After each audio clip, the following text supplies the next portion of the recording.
Hello everyone, কেমন আছেন সবাই? নিশ্চয়ই খুব ভালো আছেন। আমিও ভালো আছি। শুরু করা যাক আজকের ব্লগটি। কালকে সানডে ছিল, তাই আমরা কালকে একটু বেরিয়েছিলাম। কালকে আমরা গেছিলাম কল্যাণী সেন্ট্রাল পার্ক সংলগ্ন এই পার্কটিতে। এই পার্কটা আমরা প্রায়ই মাঝে মাঝে যাই, তো ভাবলাম আপনাদেরকেও দেখিয়ে দিই। আপনারা অনেকেই হয়তো এই পার্কটিতে এসেছেন জানি, তাও আপনারা যারা যারা দেখেননি তাদের জন্য আজকের ব্লগটি রইল। যদি আপনাদের ভালো লাগে তাহলে একটা লাইক আর সাবস্ক্রাইব করে দেবেন। এবার শুরু করা যাক। এই যে দেখছেন সেন্ট্রাল পার্কের অটো স্ট্যান্ডের পাশেই এই পার্কটি। এই পার্কটিতে এটি হচ্ছে মেন গেট। এই গেট দিয়ে ঢুকতে হবে। পাশ দিয়ে কি সুন্দর করে গাছগুলো বসিয়েছে দেখুন, আর কি সুন্দর করে কাটিংটাও করেছে। এত সুন্দর লাগছে না? আমার এই গাছগুলোর ওপর দিয়ে এত ভালো লাগে, মনে হচ্ছে যেন কি সুন্দর ভেলভেটের মতো লাগে। তাই আমি হাত না দিয়ে পারি না, যখনই আসি তখনই একবার করে হাত দিয়েই থাকি। তারপর এই যে দেখছেন এই রাস্তাটা, এইটাই হচ্ছে সেন্ট্রাল পার্কের রাস্তা। এবার জানাবো কি করে আসবেন। তার জন্য শিয়ালদা থেকে যে কোনো লোকাল ট্রেন, অর্থাৎ Bongaon local, Krishnanagar local, Ranaghat local, Kalyani local, যে কোনো লোকালই স্টেশনের নাম নেমে ওখান থেকে টোটো বা অটো ধরে সোজা সেন্ট্রাল পার্কে নামতে হবে। সেন্ট্রাল পার্কে অটো স্ট্যান্ডের পাশেই এই পার্কটি। এটি শীতকালে এত সুন্দর করে সাজায়, যদি সম্ভব হয় তাহলে আপনাদেরকে অবশ্যই আমি শীতকালের এই দর্শন করে দেখাবো এই পার্কটা কত সুন্দর লাগে। যাই হোক, দেখতে পাচ্ছেন কি সুন্দর করে নয়নতারা ফুলগুলো ফুটে আছে, আর একসঙ্গে ফুটে আছে তো আরও বেশি ভালো লাগছে। এই যে বোতাম ফুলগুলো দেখছেন, এত সুন্দর লাগছে। অনেক দিন পরে এই বোতাম ফুলগুলো দেখতে পেলাম। তো এর মধ্যে থেকে না একটা বোতাম ফুলকে ছিঁড়ে বাড়িতে নিয়ে গিয়ে টবে ভাবলাম বসাবো, কিন্তু দুর্ভাগ্যবশত উঠাতেই পারলাম না, ছেড়েই দিলাম। তারপর এই দিকটা করে চলে এলাম। ভাবলাম যে এই দিকটা যাই, মেঘও করে আসছে, যাই একটু ঘুরে নিই। এই দিকটা আস্তে আস্তে, ও বাবা, দেখছি আস্তে আস্তে মেঘ সত্যি করে আসছে। এই যে আপনাদেরকে বলছিলাম না যে শীতকালে খুব সুন্দর মেলা হয়, বিশেষ করে ফুল মেলা হয়, তো সেটাই দেখাবো। এই যে দেখুন কি সুন্দর গোলাপগুলো ফুটেছে, বর্ষাকাল বলে না আরও সুন্দর চকমক করে উঠেছে গাছগুলো।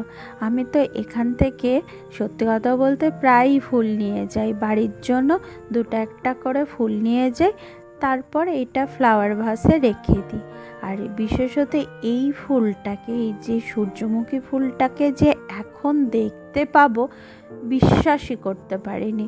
আমি তো এসে অবাক হয়ে গেলাম, ও মা, দেখছি এখনও সূর্যমুখী ফুল ফুটে আছে।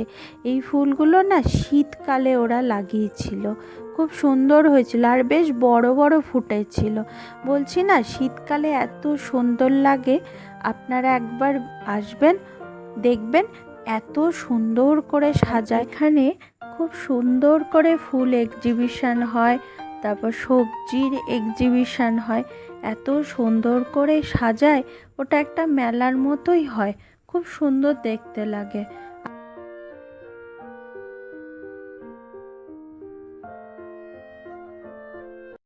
আর এখানে এই গেছো বান্দরটাকে দেখুন কিভাবে ঝুলছে। আমি যত বলছি নাম নাম, ও সেই এখানে এসে ঝুলছে।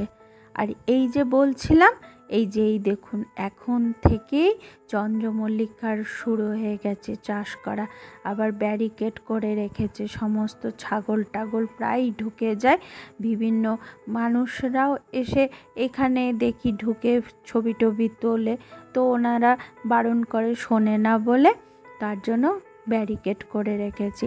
এখন থেকেই সুন্দর করে চাষ হচ্ছে, আর কটা দিন পরে শীতকালে এলে পুরো সারি সারি দিয়ে করে রাখে। আর এই যে এই দেখুন, এটাই হচ্ছে সবথেকে চমক। এটা রাত্রেবেলা খুব সুন্দর লাইটিং হয়। আমরা তো দিনের বেলা এসছি, তাই দেখুন কি সুন্দর লাগছে। আর এই সবুজ ঘাসটা কি অপূর্ব লাগছে না? চারিদিকটা সবুজ হয়ে আছে।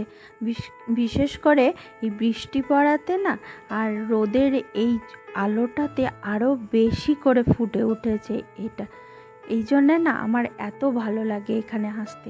আর এই যে এই ফোয়ারাটা দেখছেন, এটা লাইট অ্যান্ড সাউন্ডের সাথে সাথে এটা মিউজিক হয়। খুব সুন্দর। কিন্তু সন্ধ্যাবেলায় যদিও এখানে প্রবেশ নিষেধ সন্ধে 7টার পরে, তাও যারা আপনারা ঢুকে থাকবে তাদেরকে মোটামুটি 7টা অবধি রাখে। আর শীতকাল হলে 6টার পরে গেট বন্ধ হয়ে যায়। আর এই যে মূর্তিটা দেখছেন, এটা কবিগুরু রবীন্দ্রনাথ ঠাকুরের মূর্তি।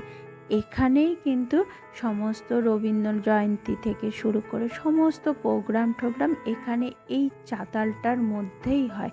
এখানে আমিও অনেকবার প্রোগ্রাম করেছি। তারপর ওখান থেকে বেরিয়ে এসে আমার কয়েকটা টুকটাক জিনিস কেনার ব্যাপার ছিল, তার জন্য বেরিয়ে এলাম। এই যে টুকটাক জিনিস কিনে নিয়ে এখানে তারপর বাড়ি যাব। শপিং মলে এলে আমাদের সবারই এরকম মনে হয় যা দেখি তাই তুলে নিয়ে যাই, তাই না?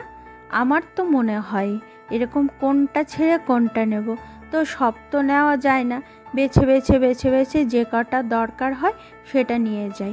আর আমার বাড়ির খুব কাছে বলে না, আমি খুব একটা বেশি স্টোর করি না। আমি আগে প্রচুর স্টোর করতাম, তাতে করে দেখতাম প্রচুর নষ্ট হতো। তার জন্য আমার যেটা এসেন্সিয়াল লাগে সেইটাই নিয়ে যাই। আর বিশেষত আরও একটা জিনিস যেটা আমার পরে এসে দেখতে পাই, আর আমার এই শপিং মলে এসে এটা সেটা সমস্ত জিনিস হাতিয়ে ভিজিট করতে ভীষণ ভালো লাগে। তার জন্যই আরও বেশি করে আসি। আমার মতো আপনারা কে কে আছেন একটু জানান তো দেখি। যে যারা আসে, এসে জিনিসপত্র নেড়ে ঘেটে দেখে এরকম ফিল করে, বেশ ভালো লাগাটা আরও ভালো লাগা তৈরি হয়। একটু জানান তো দেখি যে আমার মতো কে কে আছে। যাই হোক, কথা বলতে বলতে দেখতেই পেলেন বিলিং হয়ে গেছে। এবার বাড়ির দিকে রওনা দেব। চলুন আজকের ব্লগটি তাহলে শেষ করি।